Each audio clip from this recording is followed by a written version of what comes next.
할렐루야. 우리 10월 한 달 개혁의 달을 허락하신 하나님께 영광과 찬양을 돌려드립니다. 우리가 위기가 오고 또 갈등이 오고 문제가 오면 우리에게 있는 원래의 것이 드러납니다. 혹시 오늘 우리 위기, 갈등, 문제 가운데 계신 우리 성도님들이 있다면 이번 달은 개혁의 달입니다. 그 위기와 그 갈등과 그 문제는 정확한 하나님의 언약의 성취 속으로 저와 여러분의 인생을 인도하실 것입니다. 이제 수능이 한 달도 안 남았는데요. 수능 때 보면은 한 번씩 뉴스에 보면 이번에 최고령자로 수능을 치룬 어르신들의 모습이 한 번씩 나와요. 그럼 많은 사람들이 그분의 모습을 보고 도전을 받기도 하고 또 멋있다고 박수를 치기도 합니다. 그런데 그 어르신이 그 수능을 치고 대학을 간다고 해서 갑자기 그분에게 어떤 그 달란트에 맞는 취업의 문이 열리고 그분이 그것으로 뭔가 인생의 전환점이 오지는 잘 않아요. 우리 아이들은 어릴 때부터 지금 주아 같은 경우는 발레를 하거든요. 그러면 지금 어릴 때부터 이렇게 달란트를 준비를 해서 올라가면 어떤 또 응답을 받을지 모르잖아요. 근데 그 어르신이 수능을 치고 어떤 학과에 입학을 한다고 해서 갑자기 어떤 발레 선수가 되고 이러진 않을 거 아닙니까? 우리에게 기회는 매번 있습니다. 수능을 칠 수 있는 기회는 그 어르신에게도 주어졌지만은 사실 그 기회는 그분의 시간표에 딱 맞지는 않아요. 기회는 매번 있지만 사실은 한 번밖에 없는 거예요. 2024년 10월 20일 오늘 이 주일은 우리의 인생의 처음이자 마지막이요.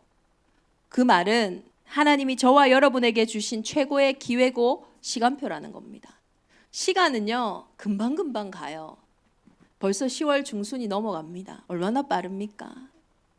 중요한 거는 저와 여러분에게 지금 주시는 시간표, 우리 10월 한 달 개혁의 시간표 속에 이번 주는 인생 개혁이라는 중요한 시간표입니다. 오늘 누가 그 시간표를 놓치지 않느냐, 이것이 신앙생활의 키고 비밀이라는 거예요. 개혁이라는 말은 혁명이나 혁신과 다른 단어예요. 혁명이나 혁신을 보면 권력이나 조직 구조에 갑작스런 어떤 변화를 시키는 것이고, 혁신은 어떤 묵어있던 풍속이나 관습이나 조직이나 방법 따위를 완전히 바꾸어서 새로운 것을 만드는 거예요. 그런데 개혁은 리폼입니다. 원래 우리에게 있었던 폼으로 돌아가는 거예요. 원래의 것을 찾아내는 것이에요. 완전히 저와 여러분이 잃어버렸던 것, 놓쳐버렸던 것, 속았던 것을 찾는 것입니다. 성경에 보면 언제나 이 개혁을 응답받은 사람들이 하나님의 역사 속으로 들어갔어요. 모세 한 사람이 바뀌었는데요, 출애굽의 역사가 일어났다니까요. 그 말은 모세에게요 이 개혁의 시간표가 있었어요. 출애굽기 3장 6장을 보면요, 하나님은 언약을 자꾸 말씀하시는데 모세는 자꾸 나를 주장해요. 내가 너를 통해서 이 이스라엘을 출애굽할 거야. 하나님, 내가 누구이기에 바로 왕에게 가며 내가 누구이기에 이스라엘을 구원합니까? 얼마나 못 알아듣는지 몰라요. 창세기 출애굽기 6장에 보면요, 결국은 모세가 또 이렇게 얘기합니다. 하나님, 이스라엘 백성들도 내 말을 안 듣는데 바로 왕이 내 말을 듣겠습니까? 나는 입이 둔한 자입니다. 저와 여러분도 이렇게 호렙산에서 사실은 변론하고 있잖아요.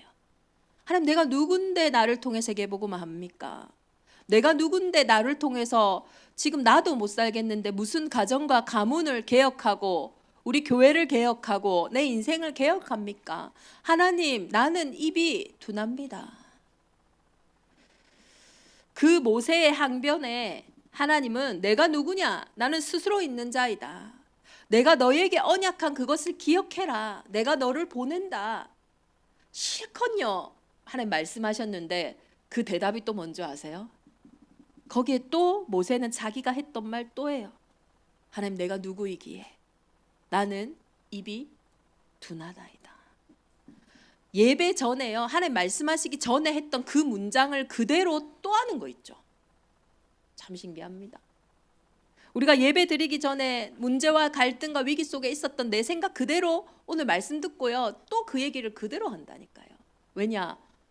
그 폼이 안 바뀌었기 때문이에요. 내 안에 그렇게 말할 수밖에 없는 상태가 돼 있기 때문에요, 내가 아무리 그 말을 바꾸고 싶어도 바꿀 수가 없는 거죠. 내 생각이 달라지지 않으니까요. 우리도 예배 드리고 오늘 이렇게 모세처럼 동일한 말을 반복해서는 안 됩니다. 근데 더 감사한 것은 그러한 모세를 하나님은 결국은 개혁시키셔서 출애굽의 지도자로 리더로 세우셨다라는 거예요. 이것이 하나님의 완벽한 준비라는 것입니다. 우리는 이렇게 생각합니다. 나는 왜 안 되지? 나는 왜 가난하지? 사람들이 왜 내 말만 무시하지? 그 소리 1000번 만번 해도요, 안 되고 가난하고 사람들은 계속 무시합니다. 아무리 소리쳐도 안 됩니다. 오늘 하나님이 완벽하게 준비하신 하나님의 것으로 내 인생에 원래 주신 리폼의 그 개혁이 일어날 때 저와 여러분이 왜 안 되지, 왜 안 되지가 아닌 되어질 수밖에 없는 하나님 나라의 일 속으로 들어가는 줄 믿습니다. 그래서 방법 중에 방법은요, 하나님이 준비하신 복음의 맛을 보는 거예요. 우리는 복음을 안다고 합니다. 그런데요, 내 것이 아니면 아무 상관이 없어요. 세상에 돈은 많습니다. 내 통장에 있는 돈만 내 돈 아닙니까? 세상에 집은 많아요. 내 이름으로 딱 계약돼 있는, 소속돼 있는 그 집만 내 집 아닙니까? 복음은 모든 것인데 이 복음의 맛을 누가 받냐? 그때부터 하나님은 저와 여러분의 인생에 준비하신 모든 것들이 드러나기 시작하는 거예요. 이번 한 주간 우리 대정인만의 온 교회가 인생개혁의 응답을 두고 하나님이 저와 여러분에게 준비하신 복음의 참 맛을 보기를 예수 그리스도 이름으로 축원합니다. 복음의 참 맛은요, 그리스도입니다. 복음, 많은 사람들이 교회를 열심히 다니는 걸 복음으로 알아요. 아, 저 교회 열심히 다니는데요. 아, 우리 집은 몇 대째 하나님을 믿는 사람들인데요. 아, 전 얼마나 교회 헌신했는지 모릅니다. 아니, 제가요, 제주도에 다녀보니까요, 아니, 집안에서 교회 안 지은 집이 없던데요. 아, 우리 할아버지가 이 교회를 지었고요, 우리 아버지가 교회를 지었고요. 아니, 집안에 목사가 없는 집이 없어요. 우리 이모부가 목사고요. 아니, 그렇게 헌신했으면요, 지금 한국 교회가 엄청 부흥하겠더라고요. 모두가 다 알아요, 복음을. 근데 다른 것으로 안다니까요. 복음의 참맛은 그리스도입니다. 이번 한 주간 저와 여러분이 그리스도 아닌 것에 생을 걸므로 사실은 하나도 변화되지 않고 늘 제자리 걸음하는 그 인생에, 오늘 세례 요한이 말했어요. 세례 요한은요, 예수님이 이렇게 말씀하세요. 여자가 낳은 사람 중에 세례 요한보다 큰 이가 없다. 그러니까 이 땅에 사람 중에서 제일 어떻게 보면 큰 자라고 인정받은 자가 세례 요한입니다. 그 세례 요한의 그 명예와 성공과 그 세례 요한의 모든 인격을 보고 세례 요한 본인이 하는 고백이 뭐냐? 그렇게 이루어냈지만 나는 그래도 그리스도는 아니다라고 고백하는 거예요. 너무 대단한 세례 요한이지만 그리스도는 아닙니다. 다시 말해서 세례 요한이 여자가 난 자 중에 큰 자가 될 수 있었던 비밀은 그리스도 아닌 것에 생을 걸지 않았다라는 거예요. 내가 너무 사랑하는 것, 나에게 너무 위로가 되는 것, 이것만 있으면 내 인생의 문제가 끝나고 변화될 거라고 생각하는 그것이요, 좋은 건 맞아요. 어느 정도 저와 여러분의 인생에 위로가 되어지고 우리의 인생을 성공시킬 수 있습니다. 그렇지만요, 그게 그리스도는 아닙니다. 다시 말해서 우리의 인생의 운명을 바꿀 수 없다라는 거예요. 저와 여러분이 그리스도가 아니면, 그 그리스도의 맛을 보지 않으면 인생에 원래 있는 폼이 있다니까요. 그게 운명이에요. 그 폼대로 나올 수밖에 없어요. 그 운명에서 빠져나와 하나님이 내게 주신 원래의 폼, 원래의 형상을 찾게 하는 것이 그리스도인데요.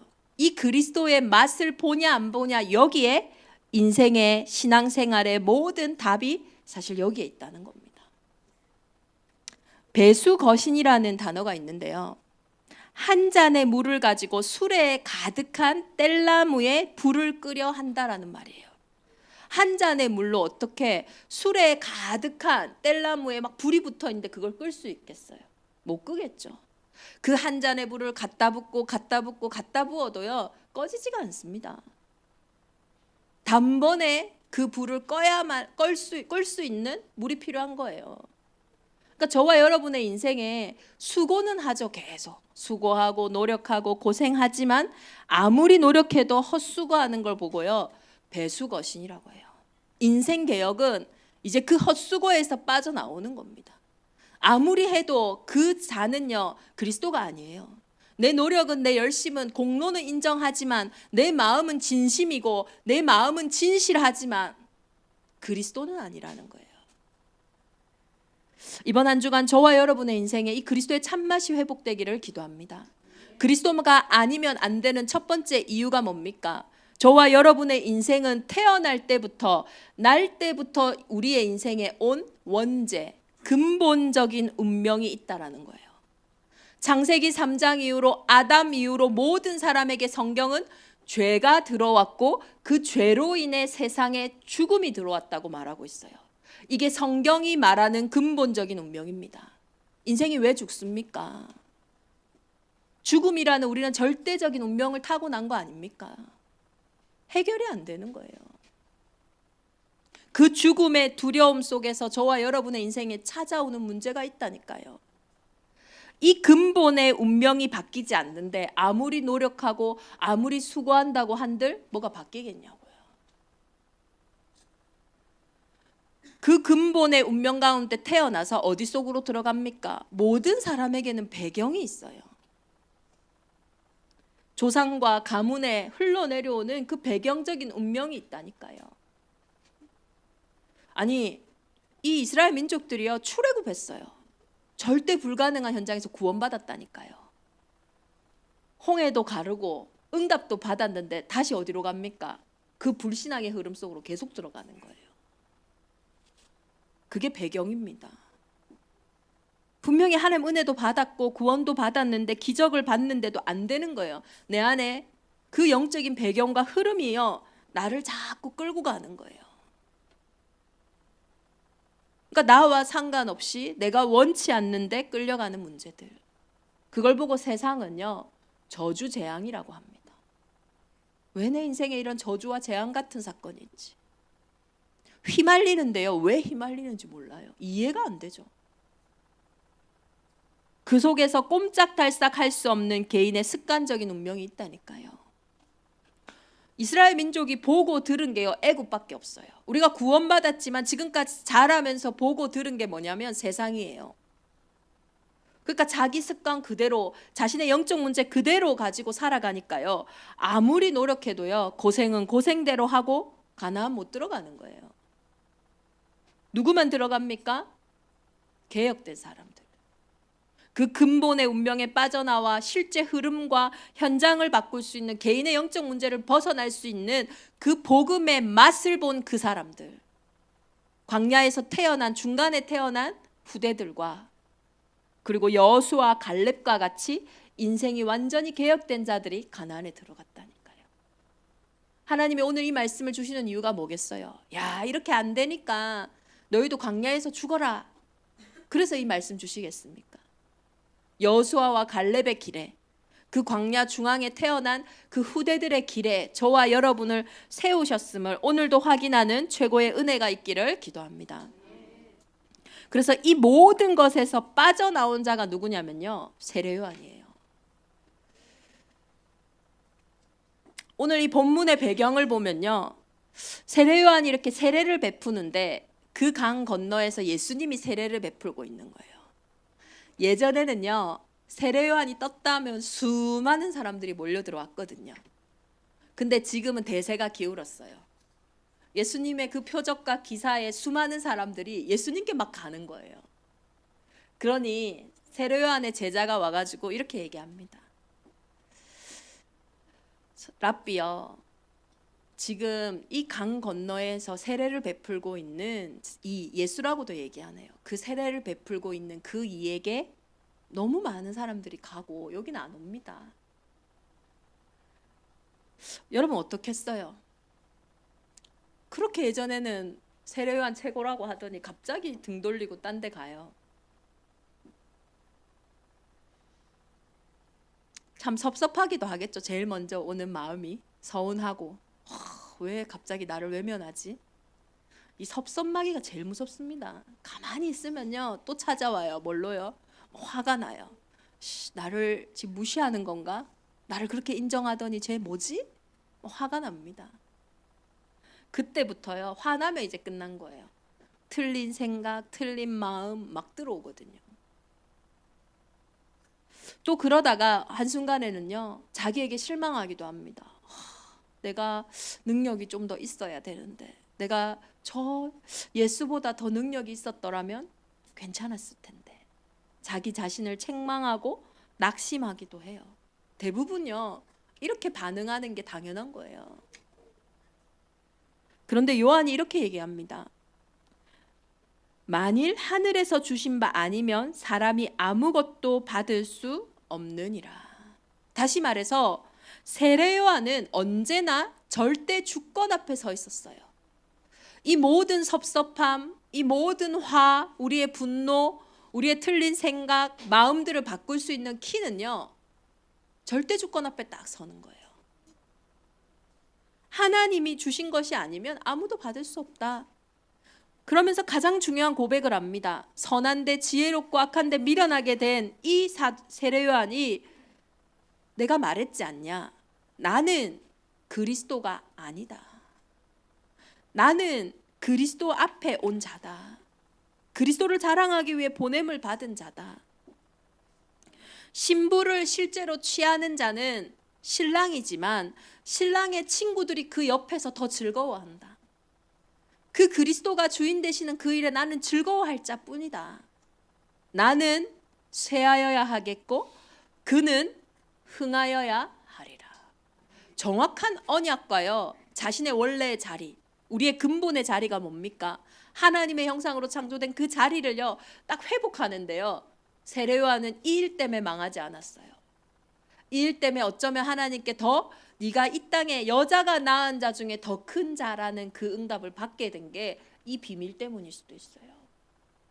이번 한 주간 우리의 문제, 갈등, 위기 속에 우리의 인생 가운데 두 가지의 길이 있습니다. 첫 번째의 길은 내가 흥해야 되는 거예요. 나는 흥하여야 하겠고 그리스도는 쇠하여야 하는. 근데 이 상태가요 눈에 보이지 않는 흑암에게 완전히 사로잡히는 상태고 개인의 영적인 문제가 막 드러나는 상태고 삶이 너무나 수고하고 무거워지는 상태예요. 나는 흥하여야 하겠고 그는 쇠하여야 하리라. 내 생각이 맞고 내가 인정받아야 되고 내 말이 맞다. 이게요 성공한 분들일수록 또 착한 사람일수록 고상한 사람일수록요 티 하나도 안 나요. 그런데 내 생각인 거 있죠. 그런데 내 주장인 거 있죠. 복음이면 안 된다. 이것도요 내 생각입니다. 나는 안 된다. 이것도 내 생각이에요. 창세기 3장 4절에서 5절에 뱀이 옛뱀 곧 마귀가 어떻게 사람을 속였습니까? 다른 걸로 속인 게 아니에요. 너희 눈이 밝아져 하나님과 같이 되어 선악을 알 줄 하나님이 아심이라. 하나님과 같이 되어 내가 하나님의 자리에 섰어요. 그걸 어떻게 나타냅니까? 선악을 내가 판단해요. 이건 될 일이야. 이건 안 될 일이야. 이건 할 수 있어. 이건 못해. 저 사람은 괜찮아. 저 사람은 안 괜찮아. 판단을요 내가 자꾸 하는 거예요. 이게 우리의 근본 상태가 돼버린 거예요. 근데 너무 놀라운 것은 이 상태에서는요 이상하죠? 계속 저주와 재앙이 와요. 배경을 이길 수가 없어요. 내 가정과 가문에 흘러오는 그 흐름을 이길 수가 없다니까요. 참 이상하죠? 이 상태에서는요 내 마음대로 내 생각대로 안 됩니다. 많은 분들이 얘기해요. 나는 평생 법도 없이 살아왔다. 그런데 내 가정과 내 가문에 왜 이 문제가 왔냐? 내가 내 자녀에게 최고의 것을 줬다. 그런데 내 자녀에게 왜 이런 끔찍한 문제가 왔냐? 내가 잘못한 게 뭐냐? 실제 영적인 문제 속에 있는 사람들이 하는 이야기가요, 이 얘기라니까요. 근데 그 말이 맞아요.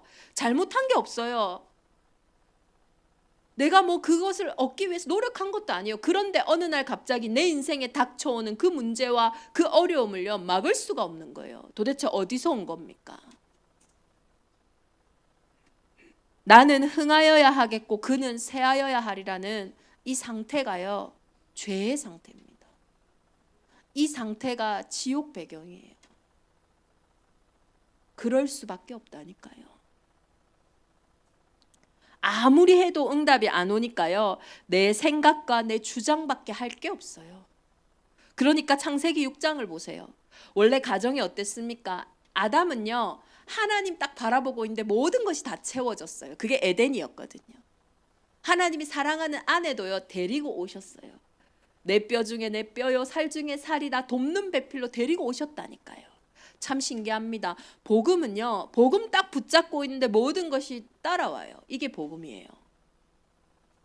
비복음은 뭡니까? 다 하는데 한 가지가 안 와요. 참 평안, 참 행복, 참 능력이 없어요. 참이 안 와요. 이제는 이 창세기 3장 이후로 내가 내 주장을 해야 돼요. 내가 여자를 골라야 돼요. 내가 보기에 좋은 여자를 아내로 삼고 내가 보기에 좋은 사람을 남편으로 삼는 완전히 육신 상태, 네피림 시대가 온 거예요.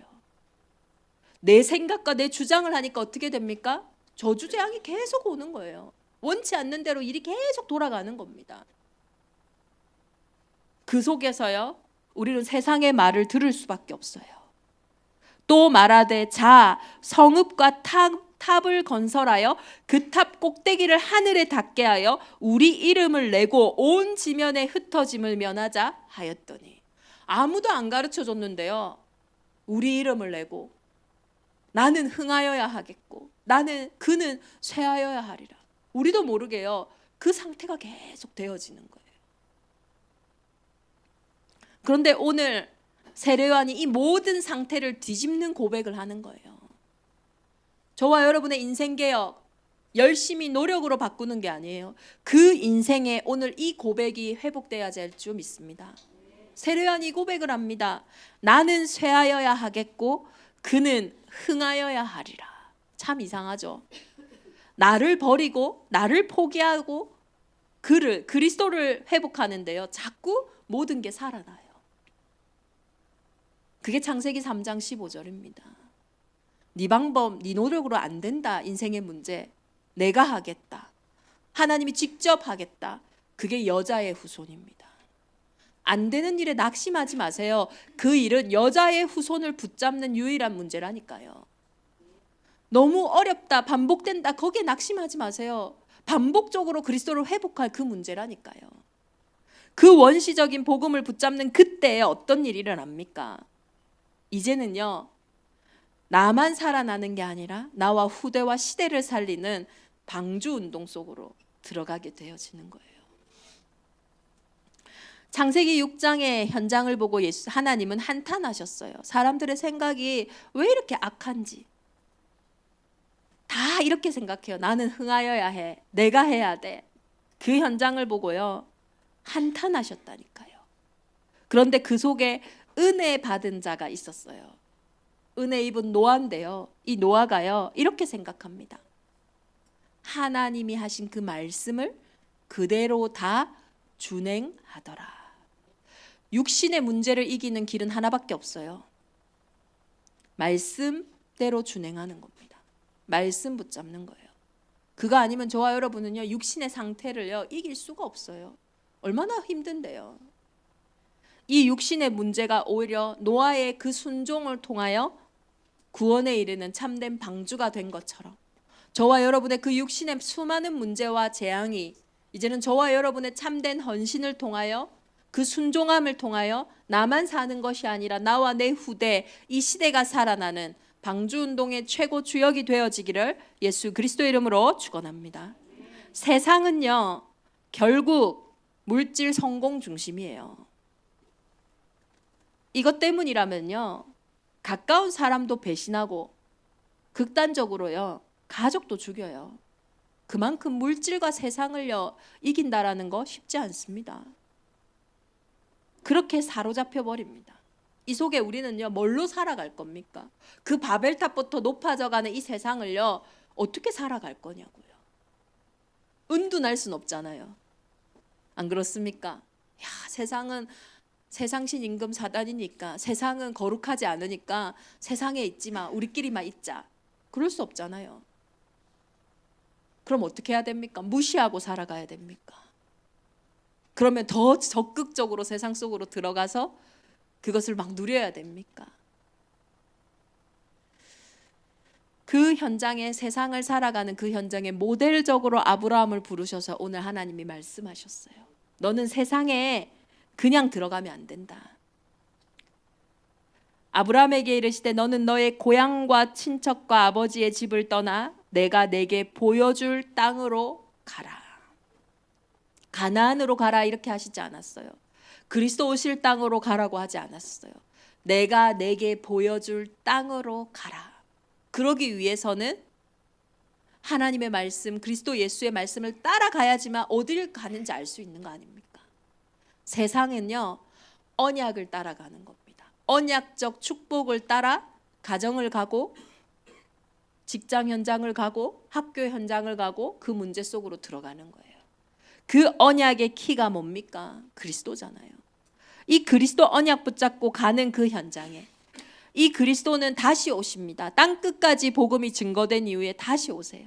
그래서 저와 여러분의 그리스도는 다시 오실 그리스도요, 전 세계 237 나라와 미전도 5천 종족까지 증거될 세계 복음화할 그리스도라는 거예요.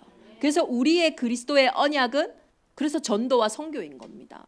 그 언약 때문에, 전도와 선교 때문에 내가 가정에 있다면, 전도와 선교 때문에 내가 학업 현장 속에 있다면, 전도와 선교 속에 내 직장 현장에 있다면 세상의 기준, 육신의 기준, 나의 오래된 영적인 문제를 뒤집는 하나님의 놀라운 일이 그 속에 시작된다니까요. 언약적인 축복으로 세상에 가라고 말씀하시는 거예요. 그때에 어떤 일이 일어납니까? 내가 너로 큰 민족을 이루고 내가 너로, 대표적인 축복을 주시는 거예요. 내가 너로 일하겠다. 내가 박유리 목사 너를 통해 일하겠다. 대표적인 축복을 주시는 거예요. 근데 이 축복은요 세상의 것이 아닙니다.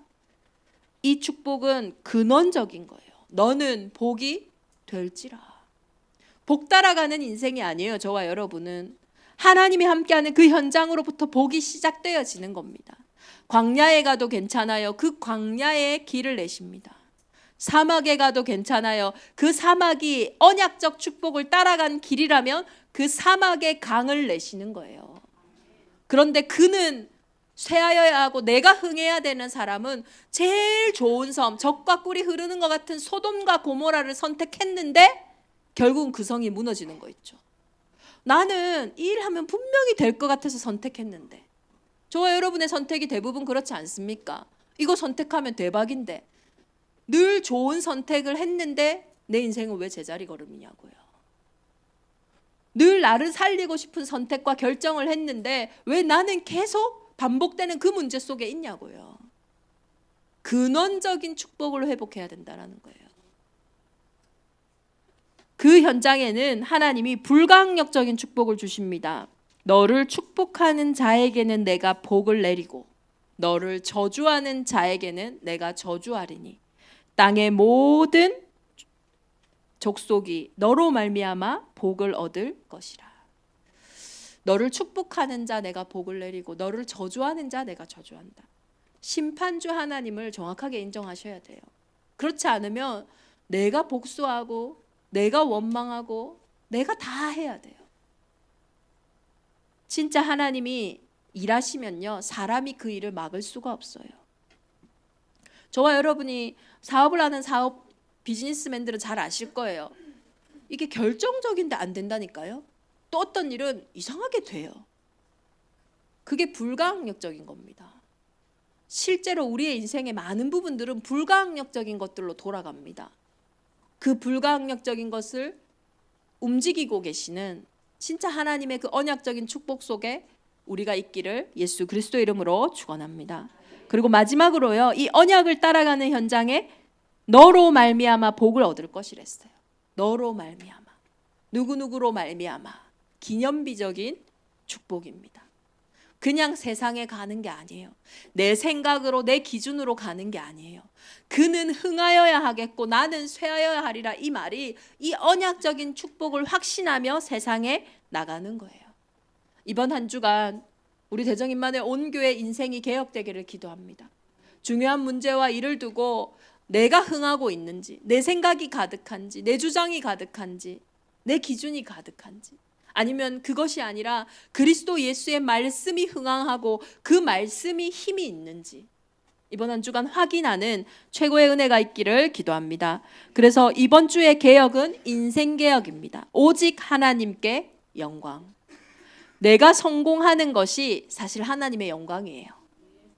이걸 우리가 아셔야 돼요. 저와 여러분이 처음부터 정복자로 작은 왕으로 하나님이 세우셨다니까요. 근데 이제는 다른 성공이에요. 옛날에는 복음 없는 나 중심이었지만 이제는 복음이 나를 살게 하는 복음 안에 있는 나 중심이에요. 이전에는요, 그리스도보다 육신적인 게 좋은 육신 중심이었지만 복음 뭔가 붙잡으면은 육신적인 거 회복될까 싶어서 하는 기복적인 육신 중심이었지만 이제는 그것이 아니라 영적인 부분에서 당연히 따라오는 육신적인 축복이라니까요. 예전에는요, 하나님보다 세상이 높아 보여서 세상을 따라가는 세상 중심이었지만 이제는 하나님이 내게 주신 그 복으로 처음부터 내게 주신 세상을 정복하고 살리는 그 살리는 자의 축복으로 들어가는 세상 중심이라니까요. 완전히 다른 겁니다. 창세기 3장 속의 나 중심, 창세기 6장 속의 육신 중심, 창세기 11장 속의 세상 중심은요, 특징이 있어요. 하면 할수록 불안합니다. 하면 할수록 두려워요. 하면 할수록 공허합니다. 하면 할수록 외로워요. 지옥입니다. 그런데 창세기 3장 15절의 언약 속에 회복된 나 중심, 그 방주 안에서 회복된 육신, 그 창세기 11장의 새로운 언약적인 축복 속에 따라가는 세상은요, 참 놀라운 게 있어요. 너무나 평안하고 그 길이 너무나 쉽고 너무나 가벼운 되어질 수밖에 없는 일의 증인이라는 거예요. 이 두 가지 길 속에 정말로 오직 하나님께 영광 돌리는 저와 여러분의 인생을 통해 우리 후대들이 그 길을 따라오는 증거 가진 증인들 되시기를 예수 그리스도 이름으로 축원합니다. 고린도전서 10장 30절, 야고보서 4장 10절, 잠언 4장 8절에서 9절의 말씀이 오늘 주보에 있습니다. 그런즉 너희가 먹든지 마시든지 무엇을 하든지 다 하나님의 영광을 위하여 하라. 주 앞에서 낮추라. 그리하면 주께서 너희를 높이시리라. 그렇게 막 높아지려고 하실 필요 없어요. 정말로 주 앞에 낮춘다면 그 주님이 저와 여러분의 인생을 높이신대요. 이 인생이 개혁된 인생입니다. 그를 높이라. 그리하면 그가 너를 높이 들리라. 만일 그를 품으면 그가 너를 영화롭게 하리라. 그가 아름다운 관을 내 머리에 두겠고 영화로운 면류관을 내게 주리라 하셨느니라. 세상은 이렇게 안 가르치죠. 네가 열심히 해야 된다. 네 건 네가 챙겨야 된다. 네가 너를 높아야 상대가 너를 높인다. 그 세상 속에 오늘 하나님의 말씀이 흥하는, 그 말씀이 뿌리 내려지는 그 은혜가 있기를 기도합니다. 잠언서 3장 1절에서 6절을 봐도요, 하나님이 내 아들아 나의 법을 잃어버리지 말고 내 마음으로 나의 명령을 지키라. 그리하면 그것이 내게 장수하여 많은 해를 누리게 하며, 장수하는 비밀이 여기 나옵니다. 평강을 더하게 하시리니 인자와 진리가 내게서 떠나지 말게 하고 그것을 내 목에 매며 내 마음판에 새기라. 그를 계속 높이라는 거예요. 그리하면 내가 하나님과 사람 앞에서 은총과 기중히 여김을 받으리라. 6절입니다. 너는 범사의 그를 인정하라. 그리하면 내 길을 지도하시리라. 이번 한 주간 그는 흥하여야 하겠고 나는 쇠하여라 하리라. 이 인생개혁의 최고 증인 되시기를 예수 그리스도 이름으로 축원합니다. 우리 주신 말씀 붙잡고 이 시간 함께 기도하겠습니다. 오직 그리스도 아닌 것에 나의 인생을 허비하지 않는 은혜를 주옵소서. 헛수고하지 않는 인생 되게 하여 주옵소서. 나는 쇠하여야 하겠고 그는 흥하여야 하리라 고백 속에 인생이 개혁되게 하옵소서. 우리의 인생이 제주와 전 세계 237 나라 미전도 5천 종족을 닮아 오직 하나님께 영광을 돌리게 하옵소서. 우리 주신 말씀 붙잡고 이 시간 함께 기도하겠습니다.